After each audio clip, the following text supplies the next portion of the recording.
স্বাগত প্রবাসে নিউজ 24-এ আপনাদের সাথে আছি আমি ফয়সাল মাহমুদ। দর্শক দেখছিলেন বিআরবি কেবলস সংবাদ শিরোনাম। এবারে পুরো খবর। ইসরায়েল ও তেহরানের পাল্টাপাল্টি হামলায় মধ্যপ্রাচ্যে উত্তেজনায় বেড়েই চলছে জ্বালানি তেলের দাম। বিভিন্ন দেশে আকাশপথ বন্ধ করায় নতুন শঙ্কায় স্থবির ব্যবসা বাণিজ্য, যার প্রভাব পড়বে বাংলাদেশেও বলে মনে করছেন বিশ্লেষকরা। তবে কোনো বিশ্লেষক বলছেন গাজার উপর থেকে দৃষ্টি সরাতে ইসরায়েলের এই হামলা বলে ধারণা করছেন আন্তর্জাতিক সম্পর্ক বিশ্লেষক ইমতিয়াজ আহমেদ। বিস্তারিত জানাচ্ছেন রোমা চৌধুরী। তেহরানে আবারও ইসরায়েলের হামলা, বহুদিনের ছায়াযুদ্ধ শুক্রবার ভোর রাতে সরাসরি সংঘাতে পরিণত হয়েছে। গাজার পক্ষে বাড়তি সমর্থনের দিক থেকে দৃষ্টি সরাতে ইসরায়েলের এই উত্তেজনাকর হামলা বলে মনে করছেন আন্তর্জাতিক সম্পর্ক বিশ্লেষক অধ্যাপক ইমতিয়াজ আহমেদ। তিনি জানান, দুই দেশ সরাসরি সংঘাতে জড়ালে মধ্যপ্রাচ্য সহ সারা বিশ্বে এর এক নেতিবাচক প্রভাব পড়বে। ইসরায়েল জেনোসাইড করেছে, এখন এটাকে কিভাবে থামাতে পারে, সেটা হলো একটাই হলো যে ইরানের সাথে যদি সংঘর্ষ বাজে দেয়, সেটা হলে অ্যাটলিস্ট কিছুদিনের জন্য নজরটা যতটা না গাজার উপরে থাকবে ইরানের উপরে চলে গেল। ইম্প্যাক্ট পড়বে, কোনো সন্দেহ নেই। যদি যুদ্ধটা আরও বড় আকারে যদি শুরু হয়, পাল্টাপাল্টি যদি আক্রমণ হয়। এই সংঘাতে মার্কিনীদের সমর্থন আছে বলেও দাবি করছেন এই বিশ্লেষক। বলছেন, বাংলাদেশে এর সরাসরি প্রভাব না পড়লেও বিশ্বের কূটনৈতিক সমীকরণকে জটিল পর্যায়ে নিয়ে গেছে এই সংঘাত। এই ধরনের যুদ্ধ ইসরায়েল করতে পারছে যেহেতু আমেরিকার একটা সহায়তা আছে। এখানে যেটা ক্ষতিগ্রস্ত হওয়ার যেটা সম্ভাবনা যেটা বাড়তে পারে যদি সাপ্লাই চেইন ব্যাহত হয়, এবং তেলের দাম আমরা জানি না এটা ইম্প্যাক্ট পড়বে কিনা, কারণ ইরান কিন্তু বড় একটা তেল প্রডিউসিং দেশ। যুদ্ধের বিপক্ষে সকল দেশের জনমত তৈরি করা হতে পারে এই যুদ্ধ অবস্থা থেকে উত্তরণের পন্থা বলে ধারণা করছেন এই কূটনীতি বিশ্লেষক। ইসরায়েলের জনগণ যদি না থামাতে চায় তাহলে তো এমন একটা অবস্থা হয়ে যাবে, তখন দেখা যাবে সবাই ক্ষতিগ্রস্ত আরো বেড়ে গেল। রোমা চৌধুরী, নিউজ 24, ঢাকা। মালদ্বীপে ক্রমেই বাড়ছে সড়ক দুর্ঘটনা, বিশেষ করে প্রবাসী বাংলাদেশিদের মধ্যে সড়ক দুর্ঘটনা এবং এতে হতাহতের সংখ্যা বৃদ্ধি পাওয়ায় উদ্বেগ জানিয়েছে মালদ্বীপ হাইকমিশন। দুর্ঘটনা এড়াতে মোটরযান ব্যবহারের ক্ষেত্রে প্রবাসী সহ সবাইকে বিশেষ সতর্কতা অবলম্বনের আহ্বান জানিয়েছে মালদ্বীপ হাইকমিশন। মালদ্বীপ থেকে ইমরান তালুকদারের তথ্যছবিতে ডেস্ক রিপোর্ট। মালদ্বীপ পুলিশের তথ্য অনুযায়ী গেল বছর মোট 2886টি সড়ক দুর্ঘটনার খবর পাওয়া গেছে। চলতি বছরের প্রথম 3 মাসে 1068টি দুর্ঘটনা ঘটেছে, যা গেল বছরের একই সময়ের তুলনায় অনেক বেশি। হতাহতের তালিকায় আছেন অনেক প্রবাসী বাংলাদেশিরাও। এই আবহে ফের সতর্কবার্তা দিয়েছে মালদ্বীপ হাইকমিশন।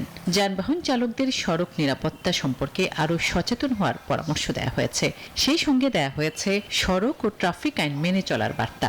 আমাদের অনুরোধ থাকবে অবশ্যই যারা এখানে রাস্তাঘাটে চলাচল করছেন এবং যানবাহন যারা চালাচ্ছেন তারা যেন সতর্কতা অবলম্বন করেন এবং যথাযথ যেই নিরাপত্তা সামগ্রী যেটি রয়েছে, বিশেষ করে মোটরসাইকেলের ক্ষেত্রে ভালো মানের যে হেলমেট রয়েছে সেটি পরিধান করবেন এবং সাবধানে আপনারা এই চলাচল করবেন, যাতে করে কোনো প্রবাসী বাংলাদেশী যেন কোনো দুর্ঘটনার পতিত না হয়।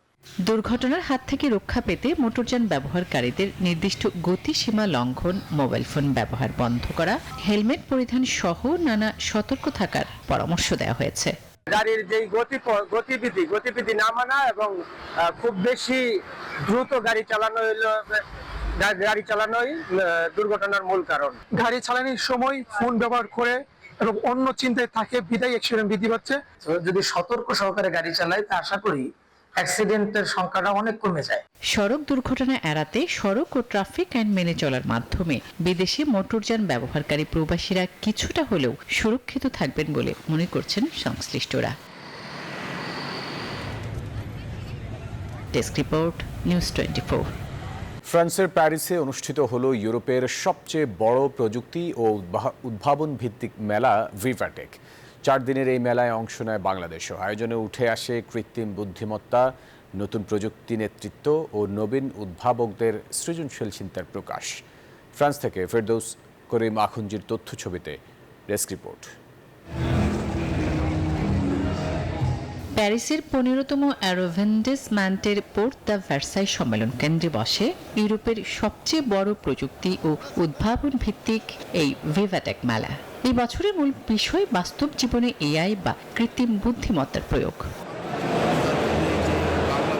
এবারের মেলায় বিশেষ গুরুত্ব পায় বাংলাদেশি প্যাভিলিয়ন। বাংলাদেশ সরকারের প্রধান উপদেষ্টার বিশেষ আইসিটি সহকারী ফয়েজ আহমেদের তত্ত্বাবধানে প্যাভিলিয়নে বাংলাদেশের কোড মলি এনার্জি, বিডি টাস্ক সহ মোট 14টি নতুন প্রযুক্তি নির্ভর প্রতিষ্ঠান তাদের উদ্ভাবন তুলে ধরে। সেমিকন ডিজাইন কোম্পানি, আমাদের বিপিও কোম্পানি, ইভেন আমাদের একটা এনার্জি কোম্পানি গ্রিন টেকনিক কাজ করে একটা কোম্পানি নিয়ে আমরা আসি বেসিক্যালি যাতে বাংলাদেশ প্যাভিলিয়নে যে কেউ আসলে বলতে পারে যে বাংলাদেশ আসলে একটা সার্বিক মানে অনেক কিছু নিয়ে কাজ করছে, শুধু সফটওয়্যার টেকনোলজি না। সো সেই জিনিসটা আসলে আমরা প্রমাণ করি। এটা আমাদের কান্ট্রির ভিশন এবং আমার ওয়ার্ল্ড ব্যাংক থেকে ভিশন যে মোর জবস ক্রিয়েট করা।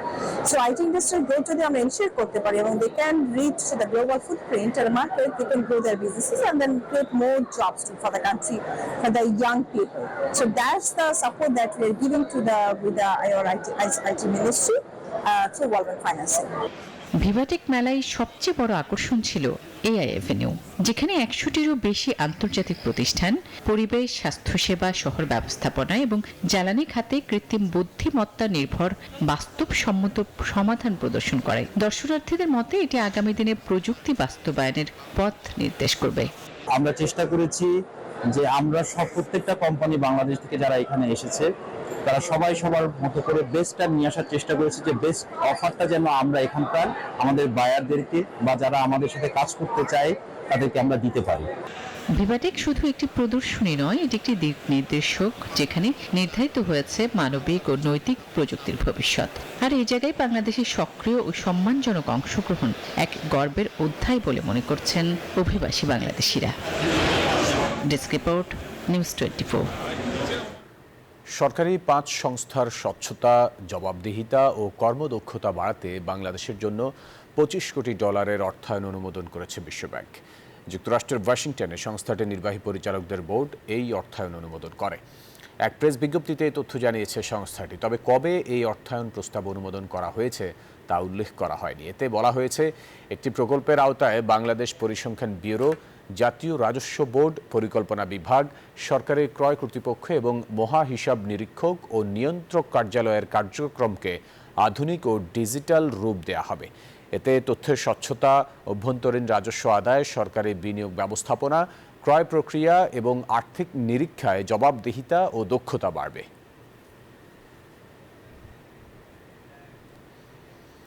প্রবাসী সংবাদের সময় হলো একটা বিরতির, ফিরছি আরো খবর নিয়ে, সাথেই থাকুন। প্রবাসী সংবাদে আবারও স্বাগত। লন্ডন বৈঠকের মধ্য দিয়ে দেশে নির্বাচনী অচল অবস্থা কাটল বলেই মনে করছেন রাজনৈতিক বিশ্লেষকরা। তারা বলছেন, ফেব্রুয়ারির প্রথমার্ধে নির্বাচন আয়োজনে সরকারের সামনে কিছু চ্যালেঞ্জ থাকলেও অসম্ভব নয়। তবে তার জন্য নির্বাচন কমিশনকেই মুখ্য ভূমিকা নিতে হবে বলে মনে করেন নির্বাচন বিশ্লেষকরা। বিস্তারিত জানাচ্ছেন অন্তরা বিশ্বাস।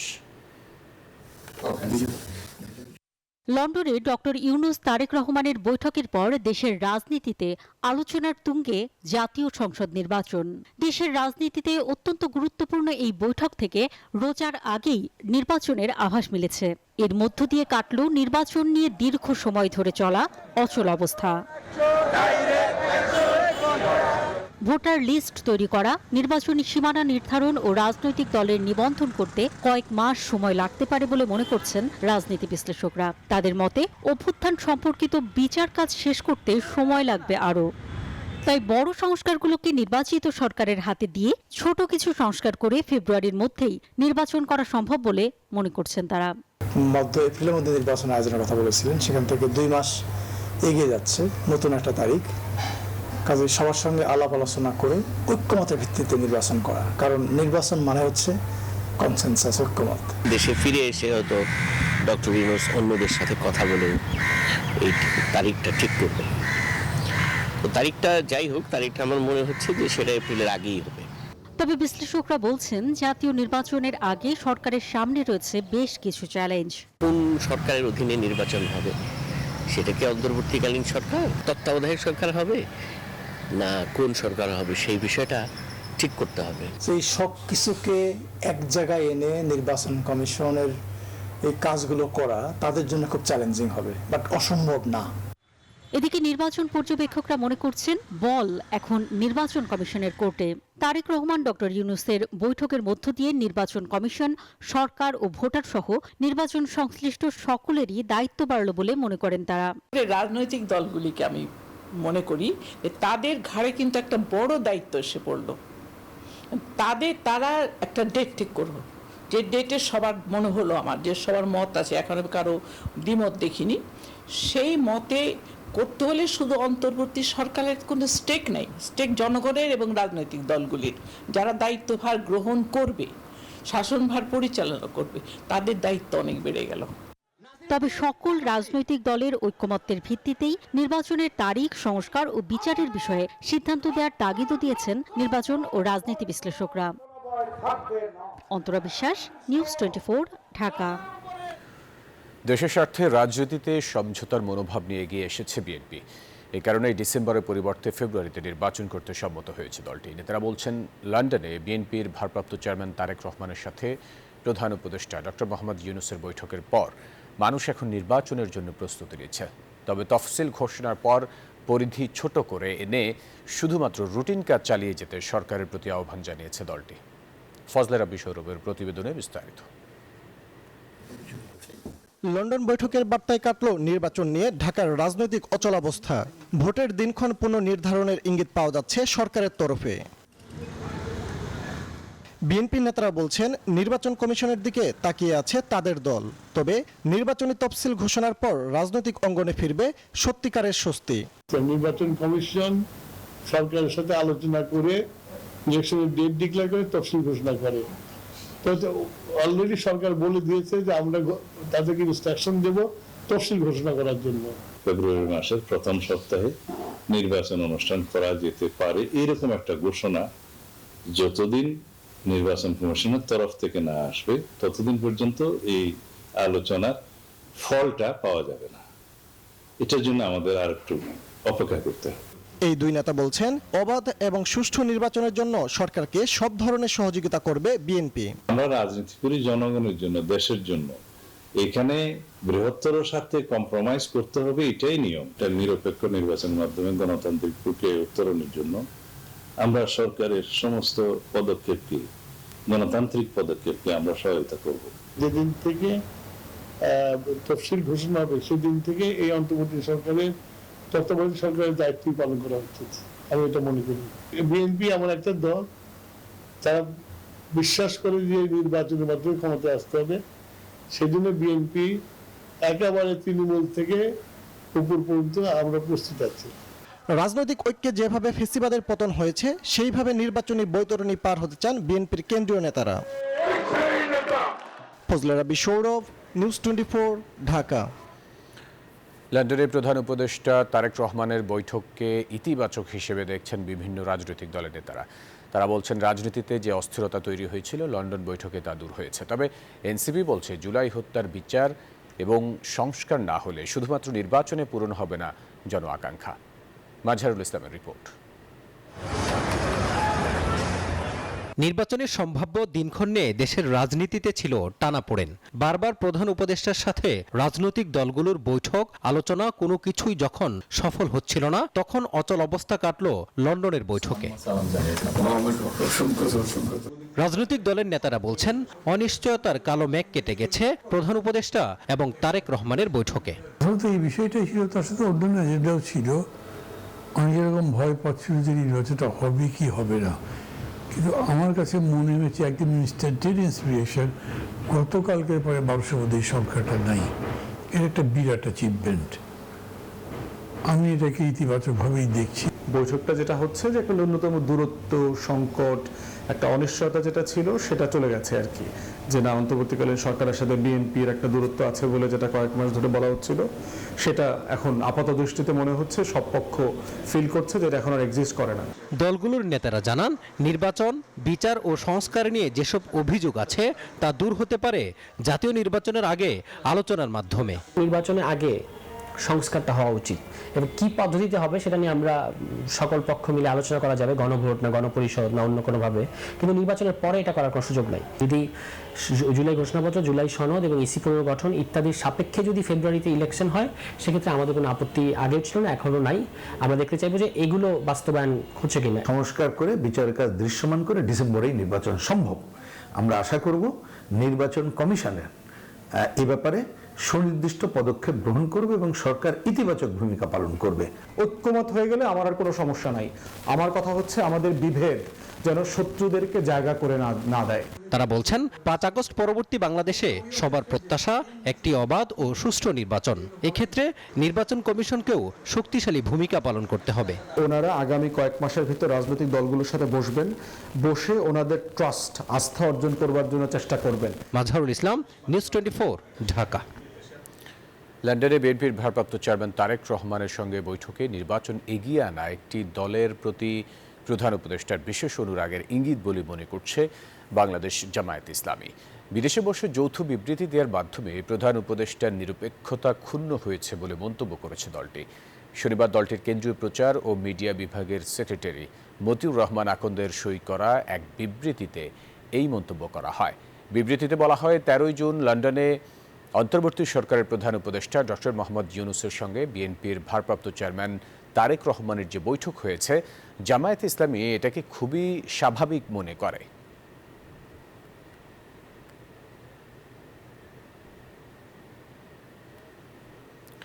র্যাবের পোশাক পরে ফিল্মি স্টাইলে রাজধানীর উত্তরায় এক ব্যক্তিকে জিম্মি, তারপর তার কাছ থেকে ছিনিয়ে নেয় কোটি টাকা। শনিবার সকালে উত্তরার 13 নম্বর সেক্টর এলাকায় এই ঘটনা ঘটে। এই ঘটনায় ভুক্তভোগী ব্যক্তি নগদ এজেন্ট যারা তার টাকা বহন করছিল সেই 4 জনকেই জিজ্ঞাসাবাদ করছে পুলিশ। সিসি ক্যামেরার ফুটেজে দেখা যায় একটি কালো মাইক্রোবাসে করে আসা একদল ব্যক্তি নিজেদের র্যাব সদস্য পরিচয় দিয়ে নগদ এজেন্টদের পত্রত করে, তারপর টাকা ভর্তি ব্যাগ সহ 3 জনকে গাড়িতে তুলে নেয়। ঘটনা বেগতিক দেখে পালিয়ে যায় এজেন্টদের আরেকজন। ঘটনার প্রায় 30 মিনিট পর ছিনতাইকারীরা তাদের উত্তরা 17 নম্বর সেক্টরে ফেলে রেখে চলে যায়। ঘটনার পরপরই নড়েচড়ে বসে প্রশাসন। অভিযোগ নিয়ে থানায় আসেন ভুক্তভোগীরা। আমার 3 জনকে 4 জন ছিল, 4 জনের কাছে ব্যাগ ছিল। একজন পালাইতে নিয়েছিল কিন্তু পালাইতে পারে নাই, আরেকজন দৌড়ায় গিয়ে অফিসে নিয়ে গিয়ে লোকজন ডেকে আনতেই এরা আমার যে বাকি 3 জন ছিল এই 3 জনকে নিয়ে মাইক্রোতে উঠায় নিয়ে চলে গেছে। চলে যেয়ে আমার প্রায় তাও আধা ঘন্টা 1 ঘন্টা হবে, তাই না, এরকম পরে আমরা খবর পাইছি যে ওদেরকে 17 নম্বর সেক্টরে ফালাই দিয়ে গেছে। এই ঘটনায় ঘটনাস্থল পরিদর্শন করে প্রাথমিক তদন্ত শুরু করেছে পুলিশ। জিজ্ঞাসাবাদ করা হচ্ছে নগদের 4 এজেন্টকে। চলছে সিসি ক্যামেরার ফুটেজ পর্যবেক্ষণ। ঘটনাটি হচ্ছে যে আন্ডার ইনভেস্টিগেশন এখন। তো যতক্ষণ পর্যন্ত না আমাদের এই রহস্যটা উন্মোচন হয় ততক্ষণ পর্যন্ত আমরা অনেককেই সন্দেহ করছি, যদিও যেহেতু হয়তো ভ্যালিড এভিডেন্স না যাওয়া পর্যন্ত আমরা সেটা এক্সপোজ করতে পারছি না।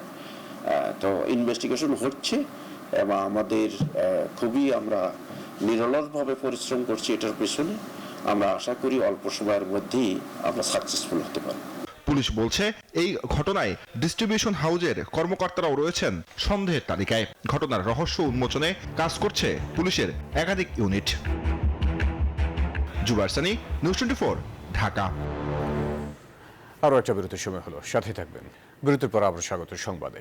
3 জেলার সীমান্ত দিয়ে 47 জনকে পৌঁছিন করেছে ভারতীয় সীমান্তরক্ষী বাহিনী বিএসএফ।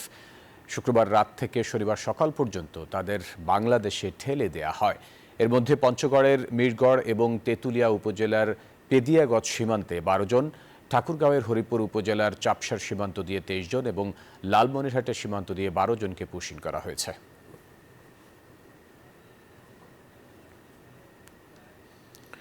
আন্তর্জাতিক প্রসঙ্গ। ভারতের আহমেদাবাদে বিমান দুর্ঘটনায় মৃতের সংখ্যা বেড়ে দাঁড়ালো 274-এ, যদিও এখনও প্রকাশ করা হয়নি সরকারি পরিসংখ্যান। ঘটনাস্থল থেকে আরও মৃতদেহ উদ্ধার করা হয়েছে। শনিবার সকাল পর্যন্ত অন্তত 274 জনের মৃত্যুর তথ্য দিয়েছে দেশটির গণমাধ্যম। এদিকে প্রিয়জনের খুঁজে হাসপাতালে ভিড় জমাচ্ছেন অনেকে। মৃতদেহ শনাক্ত করতে এরই মধ্যে ডিএনএ পরীক্ষার ব্যবস্থা করেছে গুজরাট প্রশাসন। পরিবারের সদস্যদের কাছে চাওয়া হয়েছে ডিএনএ নমুনা। উদ্ধারকারীরা জানিয়েছেন ধ্বংসস্তূপ সরাতে এখনও বেশ খানিকটা সময় লাগবে। সেই সাথে হতাহতের সংখ্যা আরও বাড়তে পারে বলে আশঙ্কা করা হচ্ছে।